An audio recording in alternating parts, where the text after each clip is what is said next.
Welcome, internet friends! Yay! We're back with another episode of Would You Invest? Today's special episode, we have a really cool guest together with our usuals, Legend and Dean and Taki behind the scenes. We got 8-Bit. Thank you for being with us today, sir. You are a big proponent of governance. You're vocal about it. You've dived into all the different flavors out there, so your opinion is very valuable, and we're grateful to have you here. Thank you. Thank you for having me on. It's an honor. So this show, guys, for those that haven't been following, is a show where we kind of look at tokens. We assume that the business behind the token is good, that the founders are capable, that there is no malicious intent, and we are looking at the tokens, what kind of ownership, what kind of rights, what kind of protections, and we take the project through different governance scenarios, and we kind of see how this is all coded behind the way the protocol works, upgrades, allows its community to participate, etc. I'm pretty sure that you'll learn a lot from this, since we got many governance experts.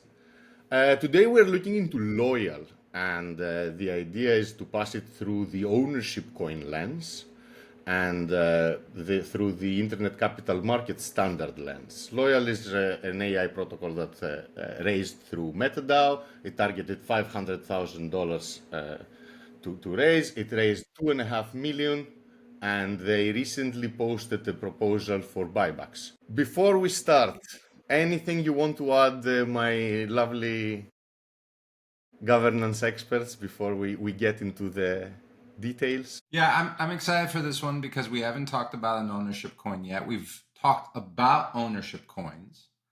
And this is the first time that we're really going to focus on one.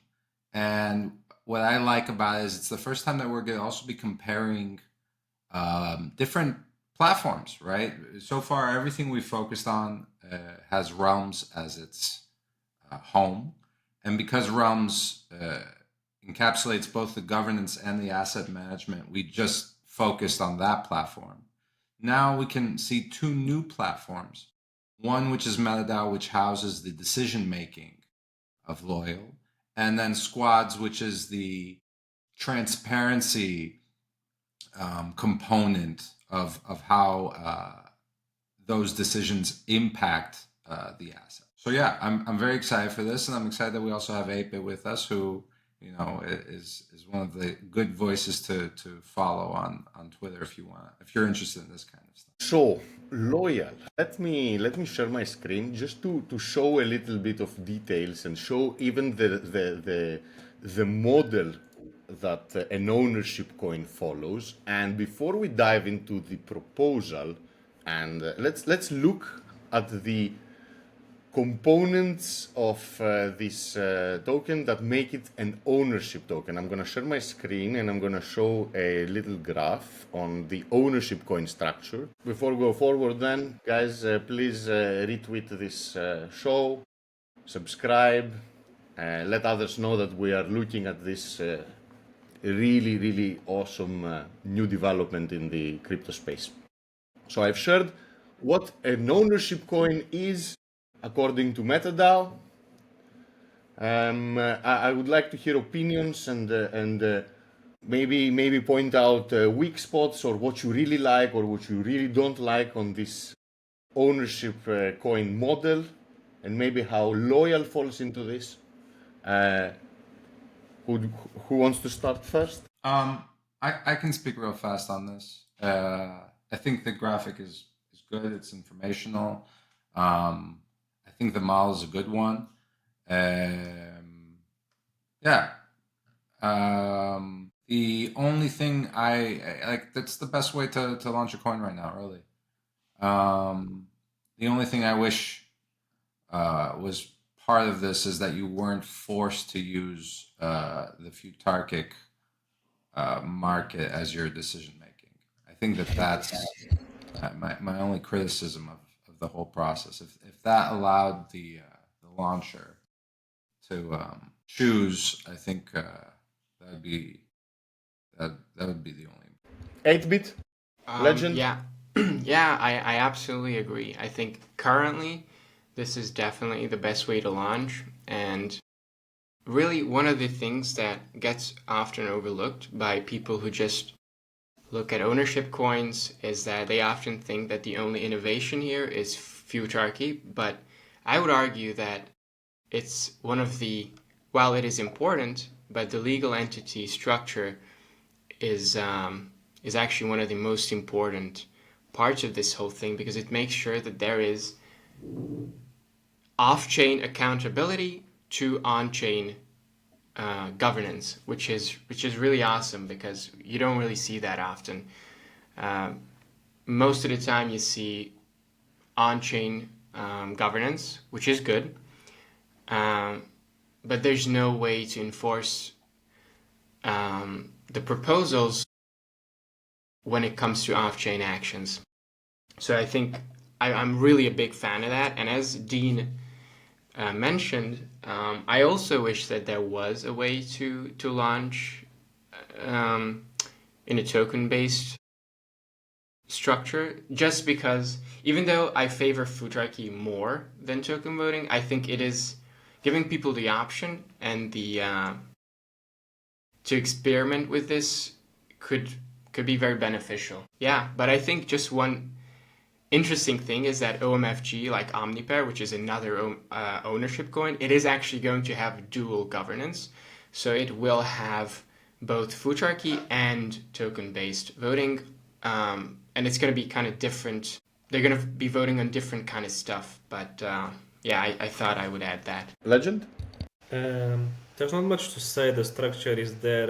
MetaDAO did a good job getting founders who are like technically, they know their stuff, but they have no knowledge of LLCs and legal stuff to set up. That's the biggest problems in this, industry as well, is that people are not aware how to structure their legal stuff when they're doing a product, and then it's sometimes you overpay and get into trouble. So MetaDAO handling this for you, it's good.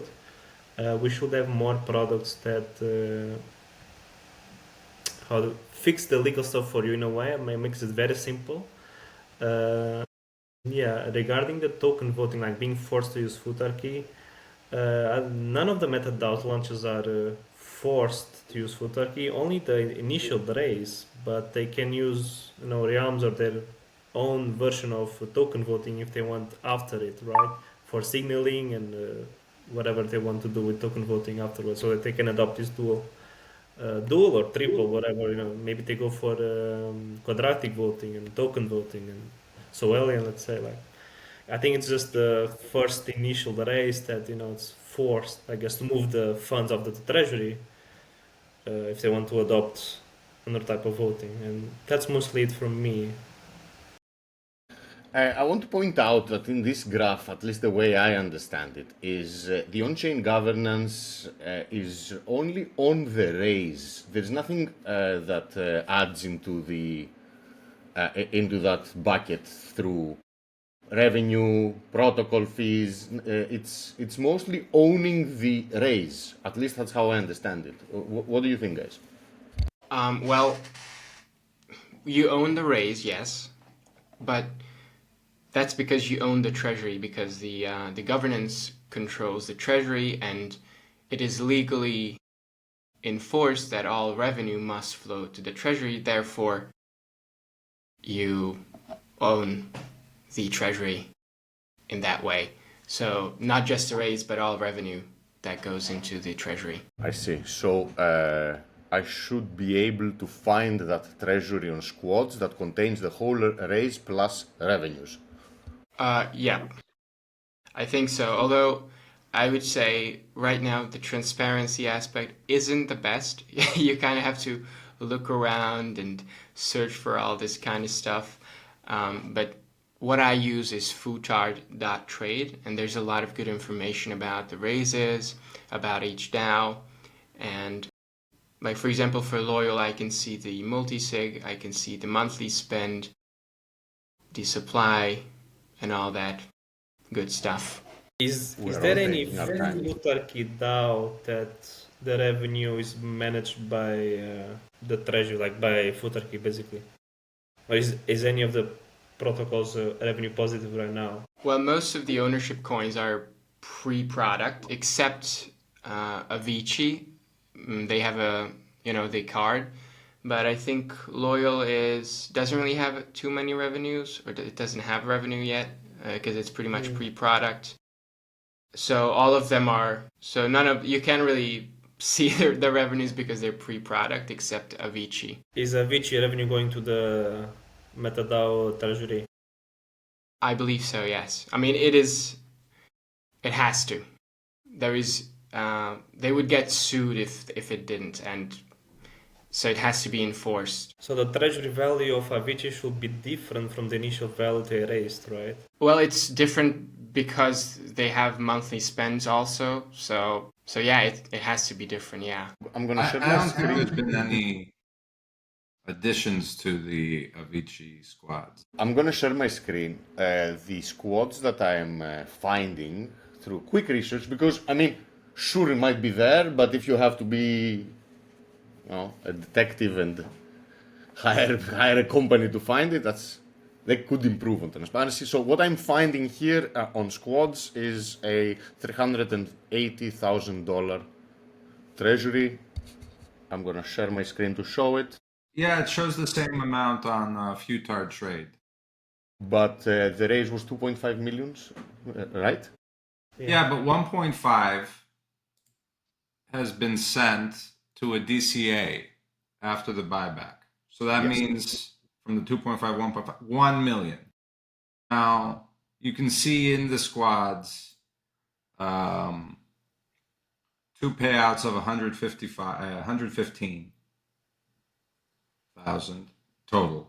So 115,000 total has been sent out of that squad. But if the math doesn't add up to the raise, at least what we can see here. Now, one of my pet peeves with using squads for governance is this top one you have with November 26th, the arbitrary transaction. Do you know what that transaction is? There should also have been liquidity. So they should have also added liquidity to the token. So part of the raise should also have gone there. Yeah. So let's assume like that's, even though you can't easily go and see it all, which is a knock. Like it's not great, right? If you Agreed. Yeah. and this is what we're comparing. So by default, anything on Realms has a better transparency marker because it's all there. Yeah, I mean the Realms UI is really nice. I really like it. So that's definitely a lesson that they need to take when it comes to transparency, because I don't like that I have to go to another website and to another website and to their Twitter just to aggregate all this information.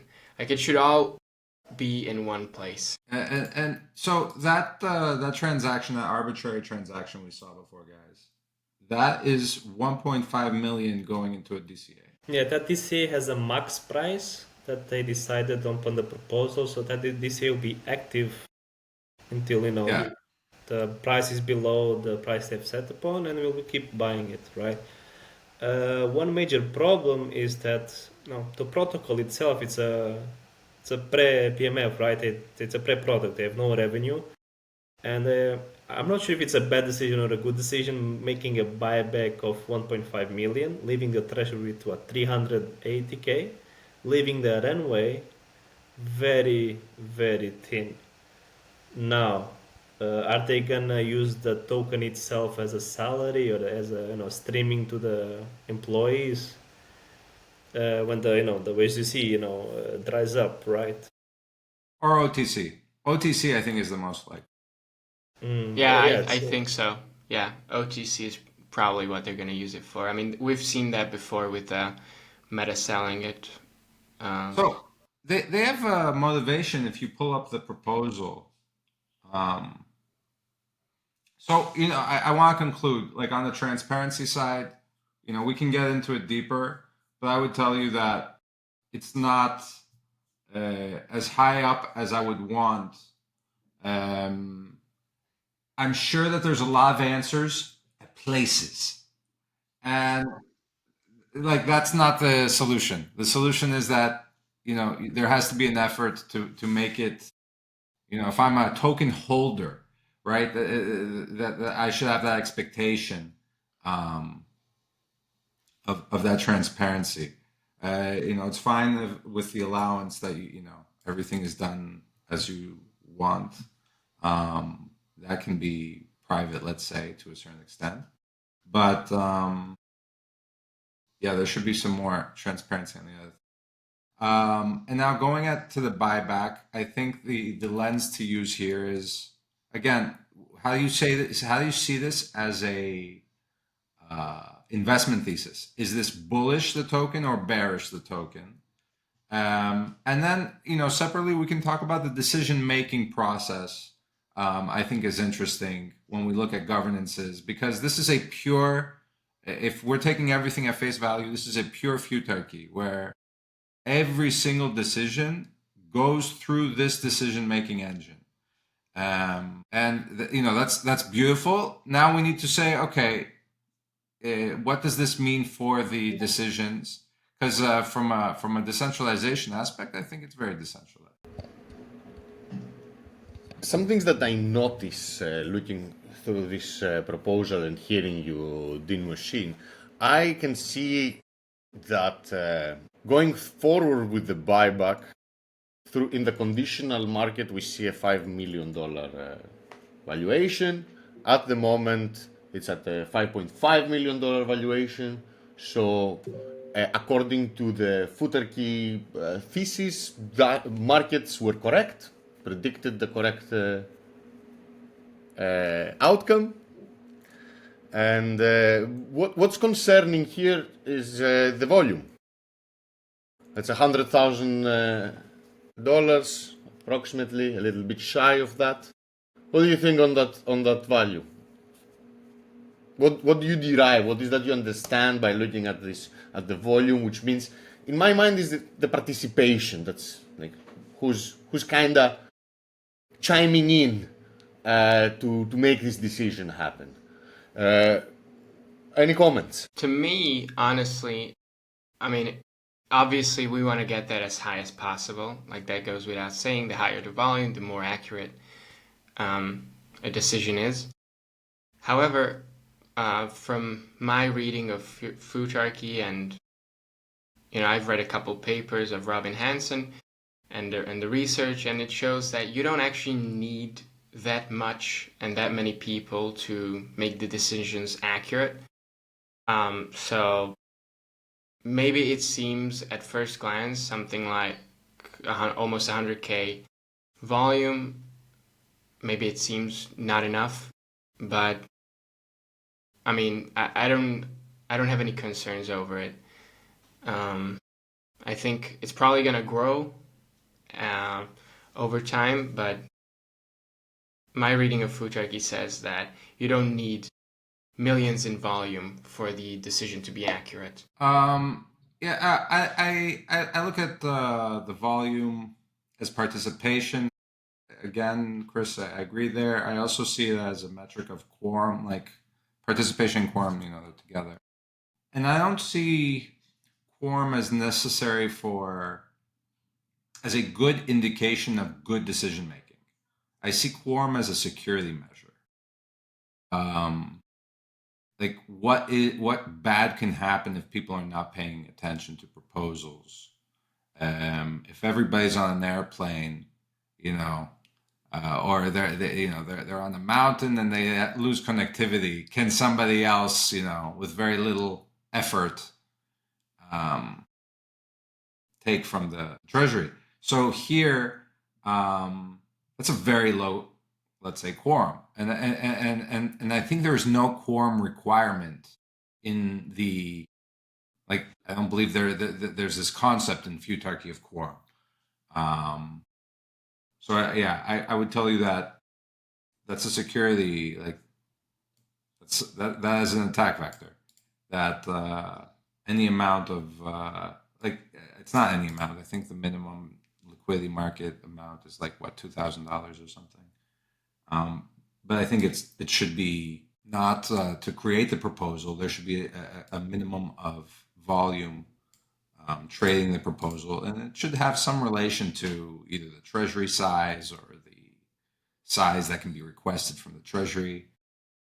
Having 100K on a 1.5 million move, which is over 50% of the treasury, like it's a very low quorum. I don't think looking at the volume as quorum is the right way, because here voting is incentivized. So I would argue that if there was a malicious proposal, the volume would actually be higher, because then people would be, they would participate because they could make money off a bad proposal. So I would say looking at volume as quorum isn't the right way. But if you look at other proposals where I think it was Umbra and Omnipair, for their audit proposals, that was actually something very interesting. They had pretty high volumes, and the reason is it's kind of a conspiracy, my conspiracy, so maybe it's not true, but it's they try to, I guess, manipulate so that it doesn't pass. I mean, and then it turned out that traders were smarter and they could make money by passing the audit proposal. So yeah, that's all I want to say about that. And also there are measures to make sure that you can't just manipulate the market. So it's a TWAP, and there's a whole mechanism of activating the TWAP so that you can't manipulate it in the last minute. And also there is a minimum amount of difference that the reject markets and approve markets have to have between each other for the proposal to pass. Yeah, the point I was making is around how people have to be present during the proposal. One of the attack vectors on token voting that has happened repeatedly is absentee members, voters. They're just not aware that there's a proposal. So all of the moments you brought up, other than there's, let's say, a bit more of an incentive that there's an opportunity to, let's say, profit off of the decision-making moment. But that's a very weak incentive compared to the fact that you want to protect your money. That's a very high incentive. So for whatever reason, most of the people who are interested in the proposal are doing something else. Like that's the attack vector. That I'm mirroring to the token voting world, where they're not aware that there's a proposal up. How do you solve that if you don't have a minimum? Well, I mean, each proposal is like 3 days, I think. So there's plenty of time for people to participate, and I think it's just up to getting people to mobilize. I think that might be the right word, is for people to mobilize. And because there is an incentive explicitly, not just implicitly, I think the mobilization of the community members to start trading is much better, because for a malicious proposal, you will have the opportunity to buy tokens at a discount compared to spot price. And that is a very good incentive. That's like an explicit monetary incentive, much better than the implicit incentive of, okay, I'm protecting the money. I don't know if that's... So if that makes sense. what you're saying is, in any scenario where somebody uses like let's say the minimum to make a liquidity pool was $1. Like you can make a proposal with $1. Somebody spends $1. I want to take everything. No matter what's going on Earth, there will be the communication and the certainty that people will come and defend in that 3 days that attack. There's no amount of spam or whatever. The markets will protect integrity. I believe so, yeah. For the most part. I don't think that you should be able to create a market with $1. So I don't think creating a market should be that Fine. easy. So what we're saying then is quorum in the world of the MetaDAO futarchy is whatever the minimum is for the LP creation. So that's, I guess, 2K. I mean, isn't quorum, like quorum is supposed to be the one where you can agree to pass a proposal. So there is no, so I wouldn't say that the concept of quorum applies. It doesn't exist in futarchy. Yeah, It it does just not doesn't, yeah. That security measure, that's part of every consensus protocol, just doesn't exist here. And the reason it doesn't exist is that the market will always protect itself. We don't even need that fence. The market implicitly has that defense. Yeah, yes. Honestly, yeah. I think that's a good way to put it. I think like there is no evidence that this is true, so I am aware that this is a belief and not a fact. Okay, so I'm not delusional. However, I do think that it's at least a worthy experiment, and if it doesn't work, we can figure something out. I'm not coming to that conclusion. When we're going down this page, it's like, what is the information we can use in comparables? And the only thing, and Chris, I thought you did a good job in bringing up an interesting fact is, okay, what's this ratio between the volume and the size of the proposal? And I think that it's, it might be a weak excuse, but we can always say, hey, there's not enough liquidity. We would love more liquidity. We would want a bigger market. But that is an excuse you can use here. That's like, hey, it's just not a big one. We've seen other big ones. Those are more interesting, like the audit one. I had never read the motivation until today, which was, while Loyal is sitting below NAV, our treasury is an arbitrage opportunity for adversarial capital.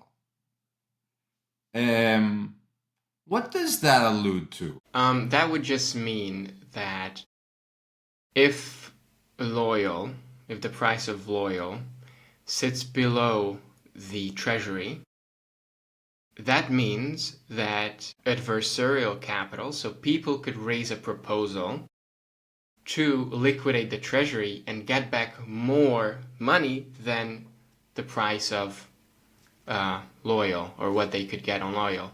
So that's the arbitrage opportunity, and that's it in a nutshell. Interesting. So this could be potentially, because buybacks usually are done to reward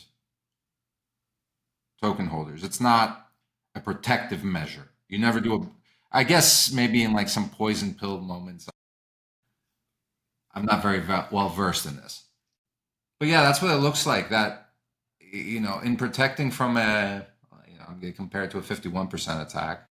You need to buy back your influence to make sure no one can take advantage of that arbitrage. So a futarchy can be taken over if the price is below NAV.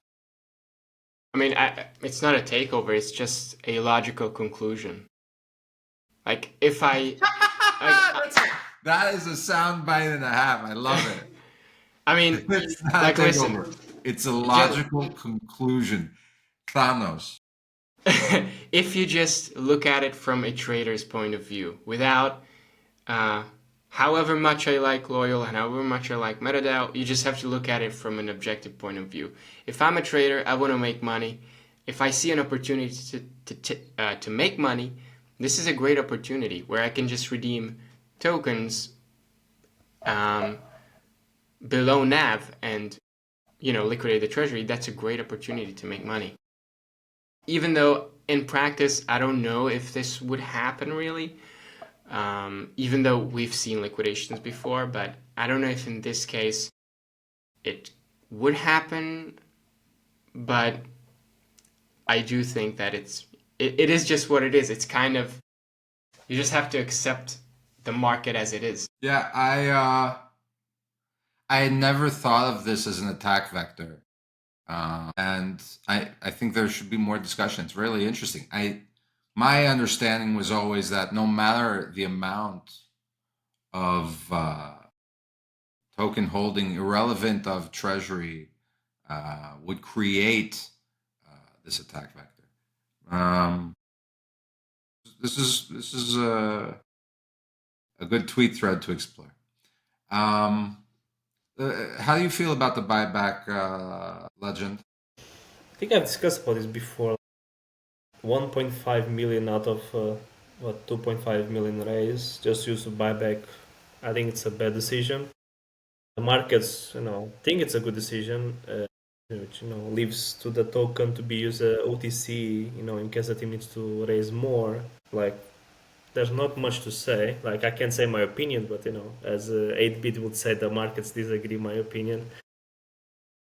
But yeah, that's mostly it. The market cap is now trading at a premium to the NAV, which I don't think we should now use it as a metric as reliable, because DAOs will start using the treasury to buy its audits, buybacks, etc. Regarding the proposal itself, the volume, I agree it's not that important, because we can do the same with token voting, where you attribute a price to the voter deposits.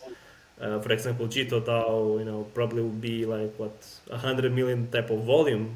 Of course, it's not the same as markets where you trade them. While in token voting, the voter bought its tokens on the market and then is using them to vote one time. So yeah, GTO most likely have all the time like 100 million type of volume. So volume in both cases are very irrelevant. You know the word. So I don't think it's that important. Regarding the quorum, so MetaDAO version of quorum is the TWAP of the past thresholds, which in Loyal K it's 1.5. So the price difference needs to be 1.5, more to pass the proposal. I think the past threshold was never discussed in any threads or Twitter or discussions I've ever seen. Like, these protocols don't ever discuss this type of quorum because it's very detrimental. It's hard to scale sometimes. Like, I'm thinking, like, let's say you have a 1 billion project and your past threshold is 1.5. If the liquidity is very big, the price to move will be very hard. So it's way more amount of money will be needed. The same can be said otherwise. Like, if your protocol is like 500k, you have very little liquidity. It's also highly manipulative in the market size. So it's something very difficult to discuss. I agree, but it was also something that was never discussed prior to the raise as well. But it's not something we can decide. It's up to the team to decide this. Yeah, that's my overall opinion. I would argue you can open a proposal to change that. I think you should open a proposal to change the config of the DAO. Like, this is DAO config basically. This is something that the DAO should. And this is the difference between the worlds, right? Where the MetaDAO version of this is, okay, we're going to rely on contract law and enforceability, like in the old world.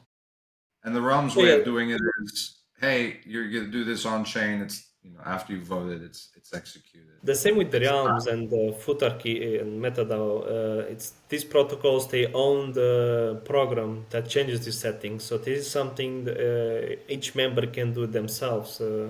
I don't know what I can change besides the patch thresholds. Yeah, maybe just that I can change on the DAO config level. I don't see anything else. But the DAO and the community members should, own the programs, because they are set in the squads as members, as voters, executors at the same time. Can I ask maybe, I want to understand this concept of the legal approach that is taken here, where it's going to be enforced legally. So we have an LLC, a Marshall Islands LLC, it's a DAO wrapper.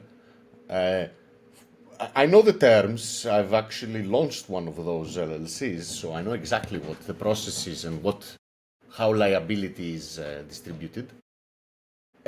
So what happens is, let's say Futarchy decides on something, and if in the catastrophic scenario where this is not was not programmatically coded, it needs a Web 2 side, and this is not followed, token holders can sue the LLC. Is this the approach? That's how I understand it on the Futarchy side. I also understand on the LLC side how this works, but please enlighten me. Dean, Legend, 8-bit. So you set up a LLC, right? I set up an LLC. That LLC is Is your controls the name treasury. your name on the LLC? No, I can hire a Marshall Islands director, pay him $8,500 a year, and he'll be representing the company. So you as a core team member, you're not even part of LLC. I'm not a so- lawyer. I don't want to argue on the side of what's going to happen on Like, the I'm LLC. also speculating I think here, I'm out right? of my water. Although I understand it, I'm not equipped. I don't have the legal knowledge. I understand it. But is that the idea? Is that if this is not enforced, this buyback was not programmatically, or it was just pre-market. This instruction doesn't exist yet. We decide on something, it's not executed. I take to court the LLC. Is this the ownership part as well, together with the Futarchy? Yeah, so you can sue the. I'm not sure. I'm not a legal expert, so I don't know who exactly. I don't know if you sue the member or the LLC or whatever. Point is, you sue them, and you will probably win if they didn't uphold whatever was agreed on chain. So that's really just like in a regular company. I mean, it is fraud. It is literally fraud. No. I'm a proponent of that. And it's not also fraud. It's also liability extending to the token holders that have nothing to do with this. So let's say we decided we're gonna fundraise an audit, but we send the money to ISIS. I'm a token holder. I don't want to be liable. I don't want to be. What the fuck? I didn't vote for that. So in this case, I go to take Marshall Islands LLC to court, and as you said, they did not uphold. They should be. We should be compensated. Yep. Or they should go to jail. Whoever is managing this. Yeah, I don't know the exact repercussions. I don't know if they're going to go to jail or they're going to get a big fine. Yes, I mean, hopefully, if they send the money to ISIS, hopefully they go to jail. But that's a different topic. Well, I think that's a good it's a good thing to have this legal wrapper. Of course, we assume that there is a connection, there is liability transferred to those controlling these decisions, which means they are represented in the LLC. They are part of this. So there is a lot of assumptions here. I'm not gonna lie, but yeah, it's dangerous. I don't know how to think about it. Dean, what do you think? Yeah, I put zero value in the enforceability bucket on all the ownership coins. In my opinion, until something happens, we really can't see. The only thing I know different in the worlds is that there's less decision making. That's generally a good thing, that there's less proposals. But I hope that it's just because everything's going so well in all those structures. But to focus again back on Loyal, like as an investment, the way I want to think about this show and the way I think about, from what I understand, it's the poorest performing of all the ownership coins. Yeah, it's probably one of the worst. Although maybe ZKFG and Pays, maybe it's down there with them.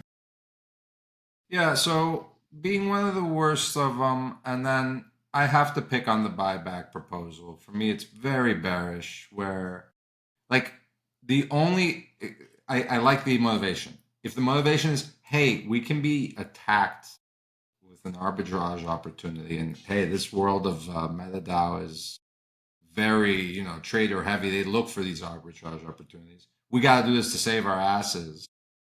I think this is a really compelling motivation to put up the buyback, and I get it. I would love for there to be more discussion on this, so I can also understand the mechanism, like why 1.5, how do you calculate that? Really understanding the attack vector would be interesting. But if we take away the attack vector protection, like we will not survive if this doesn't pass, and we just put it as hey, we want to reward our token holders. I think it's a very poor timing right after you've done a fundraise to turn around and reward. You should have some sort of revenues. We can't see that here. Maybe it exists. Then we go on the criticism of the transparency. So as far as like serious projects go, it has transparency. It just doesn't have the highest level that we've seen so far in all the tokens we've looked at. And I think that that's more of a, pat on the back for us at Realms versus, a knock on anybody else. Like we've just thought about the fact that everything should be in one place. Going on to the revenue, we've discussed there is no revenue on this right now. And I have to focus on the buyback as my core thing. If this is your best idea of how to use that money, and if you've gotten attacked so quickly that you need to do this to protect yourself, I think it's going to end up being an arbitrage opportunity for traders. And I'm not really an active trader, so I'm going to stay away from this. There's no investment. Just one thing about the buybacks is that it's not continuous buybacks, so it's not just buying back all the time. It is, if it goes if it goes below the NAV, then you buy back. So it's not designed to give back to holders.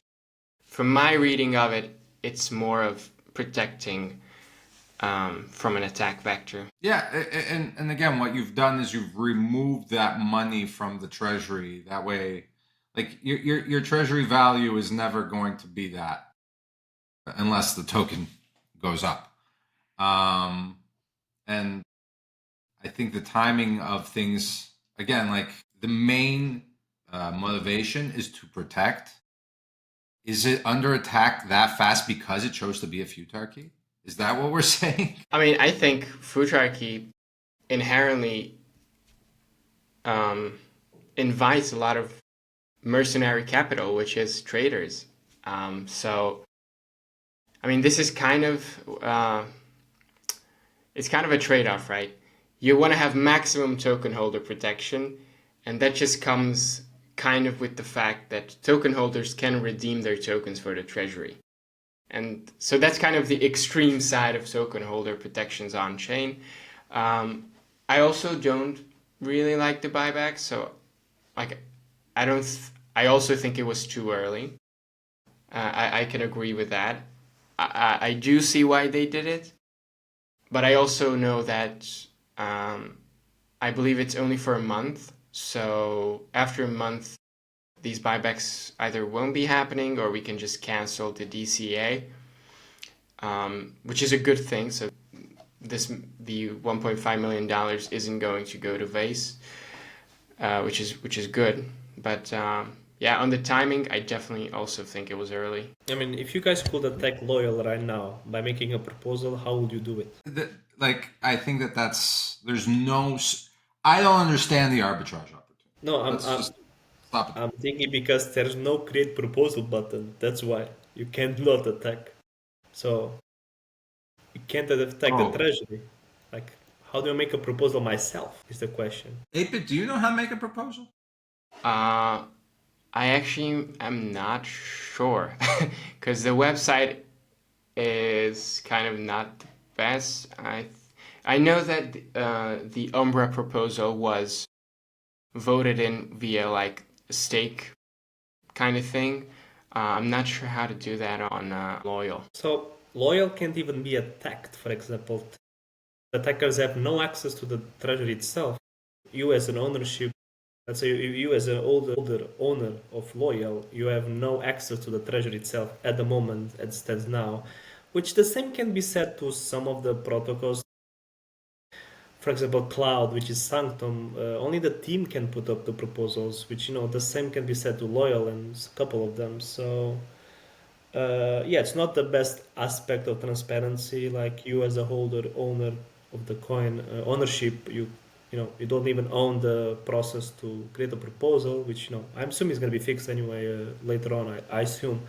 Not on Sanctum case, which only the team can put up the proposals, and you as a ownership, you vote, you trade, not vote. So that's another thing to take notes regarding the buyback. I think everybody disagrees. So it's a bad timing, it's a bad amount, etc., etc. The markets, of course, disagree with all of us. The buybacks, in my opinion, should be using the revenue and not the raise amount. That's another thing to note. And besides that, I think that's everything. It's at the biggest case, of course. Like there's no attack vector here because there's no vector, for example. So there's only the attack idea. So yeah. This can't be for every MetaDAO. No, I don't think it is.